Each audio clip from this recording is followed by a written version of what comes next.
Yo, what's going on, my VVOGs, my Omi homies, my fellow comic collectors, and everybody else on YouTube? It's your bromie, the Gale, back at it again with another VV Medium article, audio, book, video. Come on! What's up, VV fam? We're back with another Medium article narration by me, written by, yes, you guessed it, the VV Mint Finder. And this video is very timely. Shout out to Timely Comics with recent debates and discussions going on in the VV community. But in this video, we're going to be talking about in real life comics versus VV comics. We're going to be looking at differences and similarities. And this is part 1 of a part 3 series. So yeah, I'm going to be reading to you guys audiobook style. So yeah, without further ado, let's just breeze into it. In real life comics versus NFT Comics Part 1, from the page to the screen. Hi VV fam, after seeing a lot of collectors pushing the narrative that this comic will rocket because it's worth thousands or millions in real life, I figured it was time to crack down on some popular myths and misassumptions about comics in VV. In this article, we'll be looking at all the ways in which VV comic books in real life comic books are similar and different, to help you make the best investment decisions when it comes to collecting comics in the VV app. Part 1 will focus on the technical challenges relating to transferring artwork originally intended for a printed medium to a digital one, and how that has impacted the digital master's value in the eyes of traditional collectors. Parts 2 and 3 will look into other logistical factors that determine the original comic's worth, and how that may or may not translate to the VV NFT version. The difference between print and digital.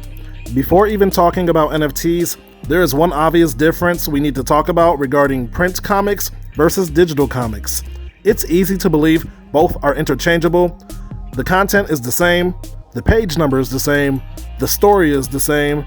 In reality, things are a bit less straightforward. Color.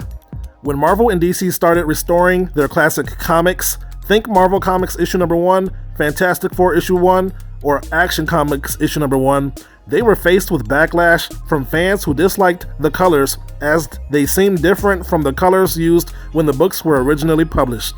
This issue has been a very big debate in the comic book community. But to keep things simple, let's look at Marvel Comics issue number 1 for a comparison. Notice anything different? The colors on both pages seem completely different. There are several factors behind this, but the main one boils down to paper and ink. Printing and ink. When comics were originally published, the printing technology was very different to the one used in modern comics. Colors were rendered by printing a lot of small color dots, called Ben-Day dots, that created color by combining different sizes, shapes, and even concentrations of the 3 process colors, cyan, magenta, and yellow, to create hues. You can read more about the Ben-Day dots in this article by Legion of Andy, but the images below should give you a rudimentary understanding of the process. The Hulk's green skin was made by printing cyan dots on a yellow backdrop. The Thing's red skin was made by printing magenta dots on a yellow backdrop. Modern printing processes often work in similar ways. However, the printed dots are much closer together, resulting in a smoother finish. If you look closely at the colors on a printed modern comic book or any other printed image, the chances are that you will notice that those two have been printed using multiple small dots of color. In contrast to this, digital displays shows colors as pixels, where values of red, green, and blue light, or RGB, are combined to display the rendered color. But that's not all. Paper. Classic comics like Marvel Comics 1 and Amazing Spider-Man 1 look different to their digital counterparts for another main factor: paper. Modern comics often use glossy paper that doesn't absorb ink so much, allowing for the colors to pop on the pages more. On the other hand, classic Golden and Silver Age comics were often printed on cheap matte paper, which was very absorbent. This resulted in more muted colors on the final page, which is another reason why the Marvel Comics 1 scanned prints looks so different from the digital rendering. Time. Time is another factor impacting the look of physical comics. As books age and their pages go yellow, Especially for books printed on matte paper, the inks fade, making them look even less vibrant. Yellow ink stands out a lot more against a white page background than a yellow page, for example. The same can be said of magenta and cyan inks. And as a matte paper is more absorbent, more of the inks also get absorbed over time. Many of these classic comics weren't stored in optimal conditions. A lot of them were kept in a damp or sunlit rooms, further yellowing their pages and fading their inks. Deterioration, wear and tear. Finally, classic silver and gold age comics have often been mishandled, especially when they were originally purchased for and owned by children. Their pages and spine got stained, creased, bent, or even torn. Their spine covers got ripped off or exposed to the sun too long, etc. This is another factor that contributes to comic book deterioration. Some people might think this actually gives NFT comics an edge over physical ones, seeing as they are pristine digital masters that conceivably cannot deteriorate. However, deterioration is key to physical comic book collecting, since books essentially gain or lose value depending on the condition in which they are, which is where CGC grading comes into play. Essentially, physical comic collectors rely on the fact that other identical books will deteriorate over time, as that is what drives up the scarcity and therefore value of their own CGC graded copies. With NFTs, similar concepts have been introduced with the idea of burning, but that presents other issues that we will look into in part 3.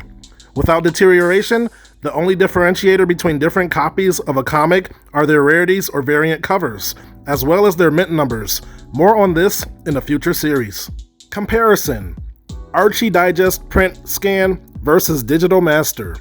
If you want a good indicator of what classic comics looked like when they were first printed, Archie Comics Digest magazines are probably one of the closest modern day equivalents to this, as they are still printed on matte paper and use Ben-Day dots to create CMYK color. Scanned panels from an Archie Digest magazine, showcasing Ben-Day dot CMYK colors. As you can see on the scanned image above, the colors are not flat. They have texture, as colors as created by printing Ben-Day dots close to one another. For a comparison, this is what the digital edition of that same page looks like. Even though the color values between the digital version and the printed version are most likely identical, for example, white skin is usually made with 25% magenta and 25% yellow in comics like these. The printed version looks very different from the digital one. Test it yourself. If you want to test this, you can easily find Archie Digest magazines for cheap. Leave a page in the sun for a few days and you'll see that the inks will fade and the artwork will start to look like Marvel Comics issue number 1 page shown above. Its pages might even start going yellow. Or you could also hide it in a dark, damp room for a few years to see what the art looks like once the pages have fully yellowed. Why it matters. Veve users often point to in real life comic values or comic collectors when speculating on the worth and value of these comic books NFTs. Fantastic Four issue number 1 has sold for $300,000 in the past, and these comic book collectors will want to own the digital NFT version one day, is the argument you will often hear in Veve conversations. Although this kind of thinking might seem like a guaranteed bet, the reality is a bit less clear-cut for multiple reasons, most of which we will be discussing in parts 2 and 3. The nostalgia effect. The final takeaway from today's article is that the printed artwork is essential to the nostalgia effect that drives a lot of comic collectors into purchasing old comics. When comic collectors think of Marvel Comics 1 and Amazing Spider-Man 1, they aren't just thinking about the first Marvel comic or Spider-Man comic ever printed. They're also thinking about the comic book industry between 1940 and 1970, and how those comics represent a past time where books were printed with Ben-Day dots on matte paper. Classic books don't look the way modern books do, which is a part of the appeal to comic collectors, as they have childhood memories tied to the golden, silver, and even bronze age of comics. First comic ever owned, first comic read, etc. Due to the absence of printing, ink, paper, and deterioration, digital masters of comics are not identical to printed books, as the artwork and the plot are some of the only things differentiating them from modern books. What does it mean for collecting in Veve? Essentially, the key advice here will always be to collect what you like. You can never go wrong if you invest in things that matter to you and that you believe in, because their value will ultimately be determined by you. A family heirloom or a drawing made by your niece, nephew, son, daughter might be worthless to someone else, but it could also very well be your most treasured possession.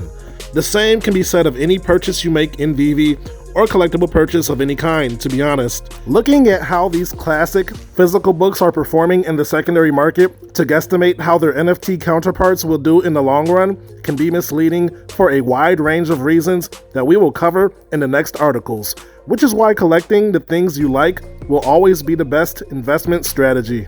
For more comic, collectible, and marketplace tips, feel free to follow Veve Mint Finder on Twitter. You can also @ or DM him if you like to pitch a specific topic, comic, collectible for a future article. And that's the video, my friends. If you made it this far, thank you for watching.